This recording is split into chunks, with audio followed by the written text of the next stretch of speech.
I never told my neighbor that I owned the building he was trying to drive me out of.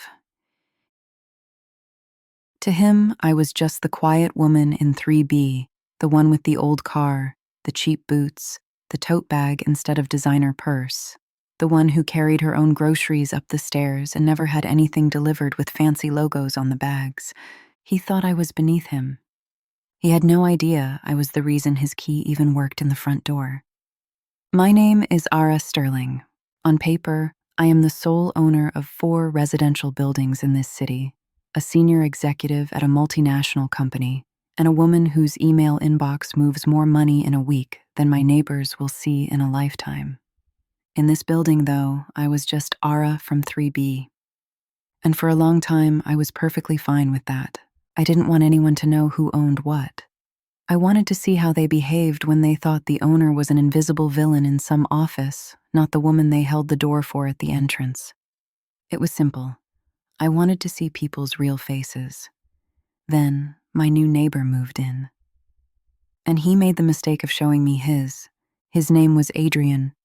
He corrected people if they called him Sir or Mr. Just Adrian, he'd say, with a smile that never really reached his eyes. We're all equals here, right? He didn't believe that. Not for a second. I met him for the first time in the parking lot. I was getting out of my car with 2 grocery bags digging into my hands. It was my old, faithful sedan. Nothing shiny, nothing broken either. Just a good car that had seen better paint and worse roads.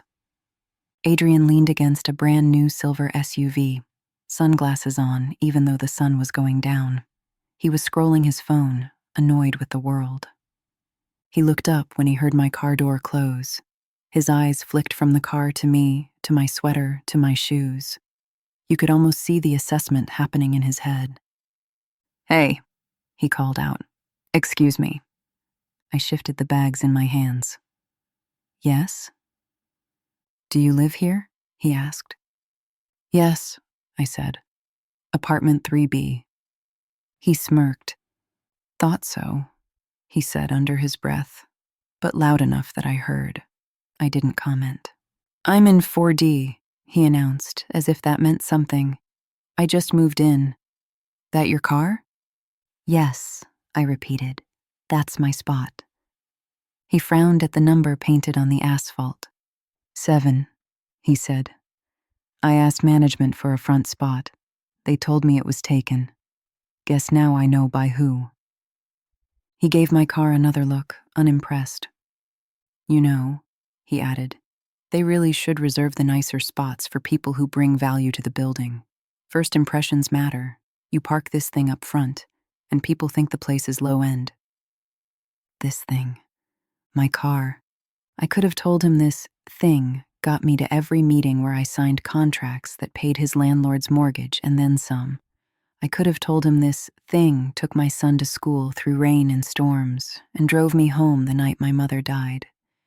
But I've learned something over the years. People like him don't listen to stories. They listen to consequences. So I said nothing. I just smiled. "Have a good night, 4D, I said. He watched me walk away, shaking his head. "Unbelievable," he muttered. That was our first interaction. It didn't get better from there. Over the next weeks, I heard his voice everywhere. In the hall, in the stairwell, in the WhatsApp group management created for tenants. He had an opinion on everything. The elevator was old. The paint was cheap. The neighbors were loud. The laundry room was beneath his standards. The courtyard was sad. He used words like ghetto and low income without saying them directly. You could hear them hiding under his sentences. He particularly enjoyed talking about standards. "I moved here because the area is good," he told someone on the stairs once, not realizing I was behind them. "But the building, it could be so much better. The owner clearly doesn't care. They just cram anyone in here as long as they pay." Anyone. Like the retired couple in 2A who'd lived there for 25 years. Like the single mother with 2 kids in 1C who worked cleaning offices at night and always apologized when her youngest shouted in the hall. Like the student in 4B who worked 2 jobs and fell asleep on the stairs once, clutching his backpack. Like me. Ara from 3B, who apparently was lowering the value of his view. I kept quiet. I observed. That's what real power does first. It listens. One day, after yet another fee adjustment notice went out, the chat group exploded. Another increase? Someone wrote. Seriously? This is getting ridiculous, another person added. Adrian jumped in fast. The owner is bleeding us dry, he wrote. For a place with peeling paint and a dying courtyard tree, we should demand a meeting. I know how to negotiate with people like this. Someone asked, "Do you know the owner?" He replied, "I don't need to. I've dealt with greedy landlords before. They hide behind companies and agents. Trust me, I'm the kind of tenant they listen to.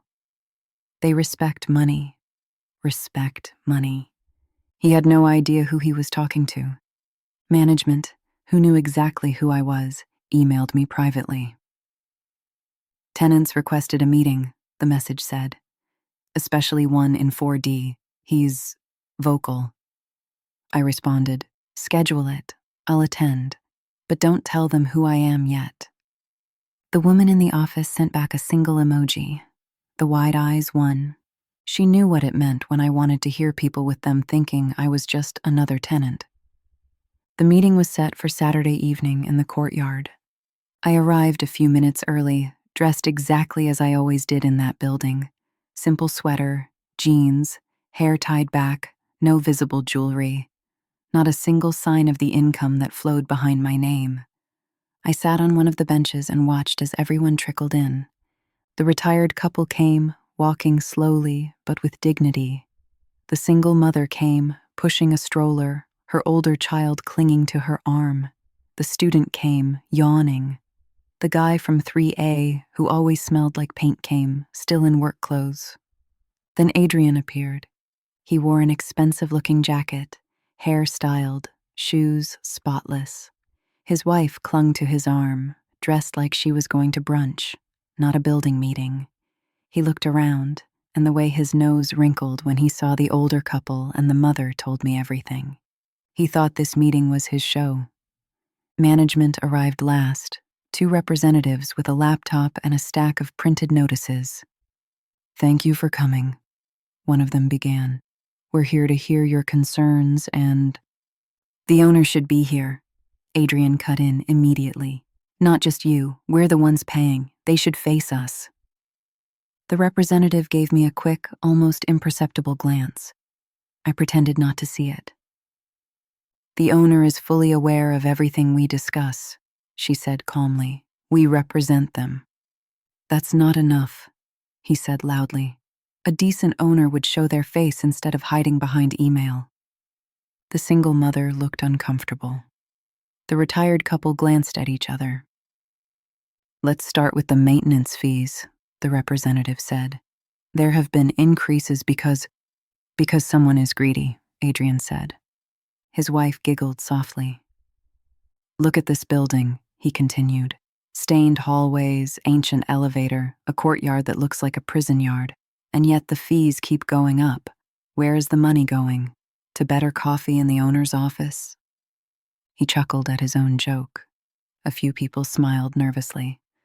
Nobody laughed. "It's not a joke," the painter from 3A said quietly.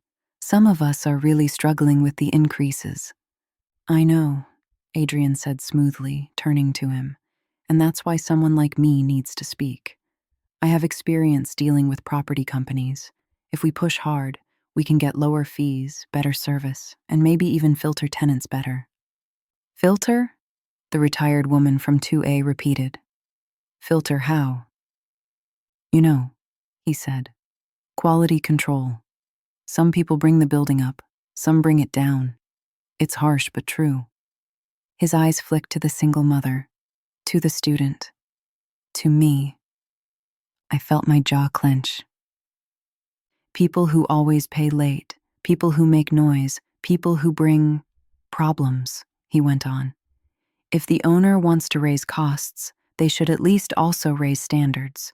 We can't have cheap behavior in an expensive area. It hurts property values, hurts us, the serious tenants. serious tenants. Meaning him. Maybe, I said softly, you should define what you mean by cheap behavior. He turned to me for the first time. Sorry, who are you again? He asked. Ara, I said, from 3B. He looked me up and down. Recognition sparked. The old car, the tote bag. The woman he'd decided was background furniture. Right, he said. Look, I'm not attacking anyone. I'm just saying facts. Some people fit in a building like this, some don't. We'll all benefit if we attract better residents, professionals, families with money, people who can pay more so the owner stops squeezing the rest of us. Like you, I said. He smiled. Exactly, like us. And people like me? I asked. The woman with the old car? He gave a half shrug. If you can pay, he said, sure, but you know how it is. Buildings have an image. When visitors see certain kinds of tenants, it sends a message. What message do I send? I asked. That the owner doesn't screen well, he said bluntly. No offense. No offense. As if those two words gave him permission to say anything he wanted without consequences. The manager cleared her throat. The fee increases are due to repairs, taxes, and dash dash. What repairs? Adrian demanded. Has anyone seen real work being done here? Or is the owner just pocketing the extra? We've replaced pipes on 2 floors, fixed a roof leak, and updated the fire system, she replied patiently. All documented. Then why does the building still look like this? He snapped. My friends laugh when they see where I live. Do you know how that feels? I work hard. I'm not paying top rates to share a building with people who hang cheap laundry on balconies and clutter the hallways with old shoes. That did it. It wasn't about money anymore. It was about dignity. You feel embarrassed, I said slowly, because your friends think your neighbors aren't, what, fancy enough? He rolled his eyes. Look, I'm not the villain here, he said. I'm just the only one willing to say the truth. This building is full of people who don't match the area. We deserve better. That's interesting, I said quietly, because I've been listening to you talk for 20 minutes, and so far the only thing I've heard is that you think your comfort is more important than other people's homes. He smirked. And what are you going to do about it? 3B? He asked. I looked at the management representative. May I? I asked her. She nodded slowly, closing the laptop as if she'd been waiting for this. I turned back to the group. I've lived in this building for a long time, I said. I've heard arguments, laughter, crying babies, late-night music, and the sound of someone dragging furniture at 3 a.m. because they suddenly decided the couch belonged on the other wall. A few people chuckled. In all that time, I continued, I've also seen something else. The man from 3A fixing a broken stair light without being asked. The couple from 2A watering the plants in the lobby so they don't die. The student from 4B carrying groceries for anyone who looks tired. The kids from 1C apologizing when they run and then drawing pictures to slide under neighbors' doors. The single mother looked up, shocked that I'd noticed. This building, I said, is not perfect. The paint is old. The elevator sometimes complains. The courtyard tree leans a little too far to one side. But it is full of people who care in small, invisible ways. I looked at Adrian. Except, I added, for the ones who think they are above all that. He scoffed. Is this a speech? He asked. Because I didn't come here for poetry. I came for solutions. Good, I said calmly. Here's one. I turned to the manager again. Would you please tell everyone, I asked, who owns this building? She took a deep breath, then read from her screen. Legal owner of 16 Westmere Avenue, she said, is Sterling Holdings. The registered director and sole shareholder is Ms. Ara Sterling. The courtyard went quiet. Mouths opened, eyes widened, heads turned. Adrian stared at me like he'd just watched a magic trick and couldn't see where the cards went. You? He whispered. Yes, I said. Me. His wife's jaw dropped. You. You can't be, she stammered. You live in 3B. Owners are not required to live in penthouses, I replied. We live where we like. He shook his head. That's impossible, he insisted. If you owned all this, you wouldn't dress like somebody whose money doesn't need makeup, I suggested. That earned a few nervous laughs. He glared. So all this time, he said slowly, you've been listening to me talk about the owner and about your neighbors, I reminded him. Yes, I have. His face flushed red. You set me up, he accused. No, I said. You set yourself up. I just refused to rescue you from it. He swallowed hard. I stepped closer, not threatening, just steady. You wanted to confront the owner, I said. Here I am. Ask me your questions, but do it honestly. No more hiding behind we statements. Say what you really mean. He licked his lips. Fine, he said. Why do you keep raising fees while the building looks like this? I didn't flinch. Because, I said, this is an old building in an expensive city. The roof doesn't fix itself. Pipes don't wait for convenient timing to burst. Fire systems aren't cheap. I keep increases as small as possible because I don't want to push out people who don't have your salary. I could double the rent, fill this place with people you'd approve of, and never have to listen to a child's laughter in the hall again. But I won't, because money isn't the only measure I use. He snorted. Sounds noble, he said. Meanwhile, people like me are paying for your charity. The painter from 3A spoke up quietly. I pay too, he said. I don't mind if part of what I pay helps someone who's having a hard month. That could be me one day. The retired woman nodded. We've needed help before, she said. My husband got sick. We were late once. Management could have thrown us out. They didn't. They called me, I said. I told them not to. Adrian's eyes narrowed. So you play hero, he said, and we pay for it. I tilted my head. You know what I see when I look at this building? I asked. I see people carrying weight together. Some carry more money, some carry more kindness, some carry more time. It balances, or it's supposed to. Then someone like you walks in and tries to cut the ropes because the weight on their side feels heavier than the recognition they get. He clenched his jaw. I work hard, he said. I deserve a nice place without all this. All what? I asked. All these people? All this humanity? All this evidence that life is messy and not made for Instagram photos? You're twisting everything I say, he muttered. No, I said. I'm just hearing it clearly. Maybe for the first time. So are you. His wife tugged his sleeve. Let it go, she whispered. It's not worth it. But he had that look I'd seen so many times in boardrooms. A man who cannot tolerate the idea that he might be the one in the wrong. He squared his shoulders. You might own the building, he said, but you still need tenants like me, the ones who pay on time, who raise the property value, who know how things should be run. If you push people like me away, all you'll have left are people who don't judge others by their shoes. I finished for him. Yes, I'm aware. It's a risk I'm willing to take. He took a step toward me. You think you're better than me because you have money, he said. I almost laughed. If money made anyone better than anyone else, I said, you'd have liked your imaginary landlord just fine. He looked thrown. You judge them for being rich, I continued. You judged me for looking poor. The problem isn't what people have. The problem is you.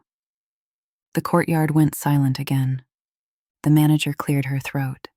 Ms. Sterling, she said carefully. Should we go over the planned renovations? Yes, I said, still looking at Adrian.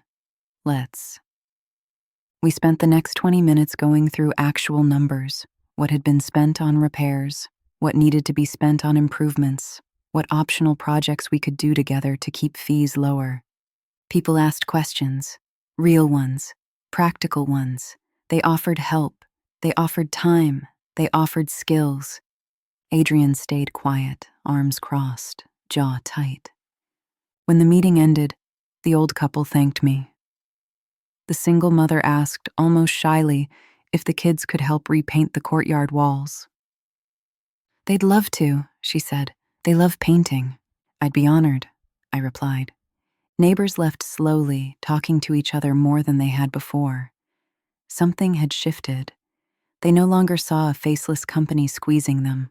They saw a woman who owned the building and still carried her own groceries. Only Adrian lingered. He approached when the others were gone. You enjoy humiliating people? He asked quietly. No, I said. If I did, I would have interrupted you much earlier. You could have told me who you were from the start, he said.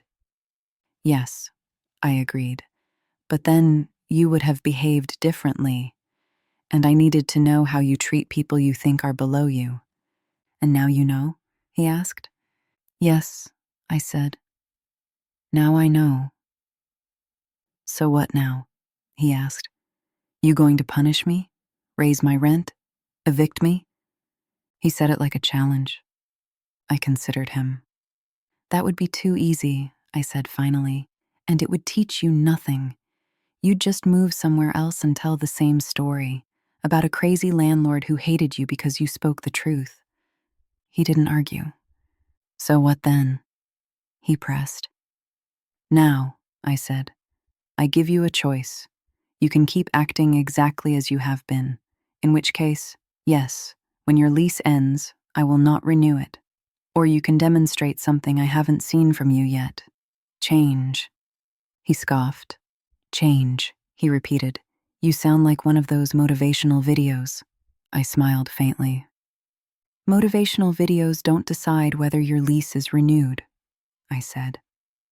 I do. He swallowed. What, you expect me to suddenly become best friends with everyone here? He asked. No, I said. I expect you to stop harming them. You don't have to be kind, just stop being cruel. He was quiet for a moment.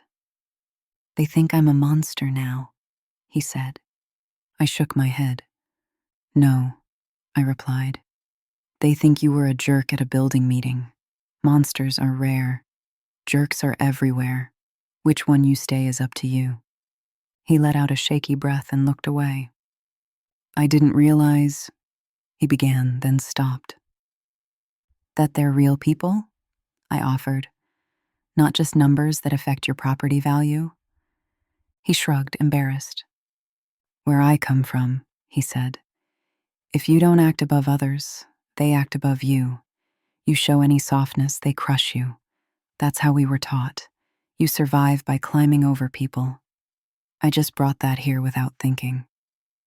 Without caring, I corrected gently. He winced, but didn't deny it. We stood there in the dim courtyard, the forgotten tree casting long, strange shadows. Do people ever get a second chance with you? He asked quietly. Everyone does, I said. Once. What they do with it is their story, not mine. He nodded slowly. I'll think about that, he said. I hope you do, I replied. And I hope you're smart enough to realize that the richest person in any building is the one who can live there without stepping on others. He frowned.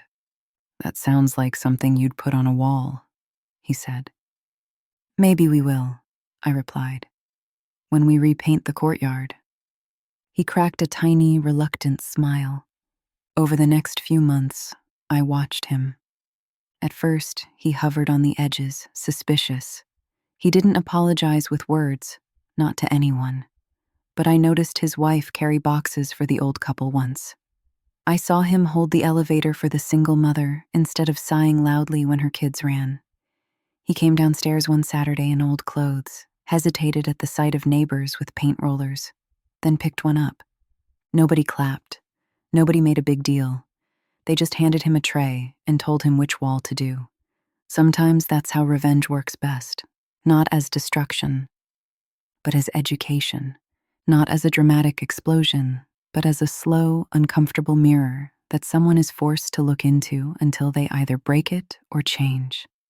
Could I have thrown him out? Easily. Would it have been satisfying? For a moment, yes. Would he have learned anything? Probably not. He would have just moved somewhere else and become another building's problem. It's far more powerful to make someone live every day in the place where they expose themselves, now aware that everyone saw and remembers, and then give them the chance to write a different chapter. Because here's the real revenge on people like him. You stop being the character in their story, and you turn them into one of yours. I am Ara Sterling. Some people think my greatest power is my money, my properties, my titles. They're wrong. My greatest power is that I can choose exactly who gets to stay in my life and in my buildings, and who gets moved out of the story.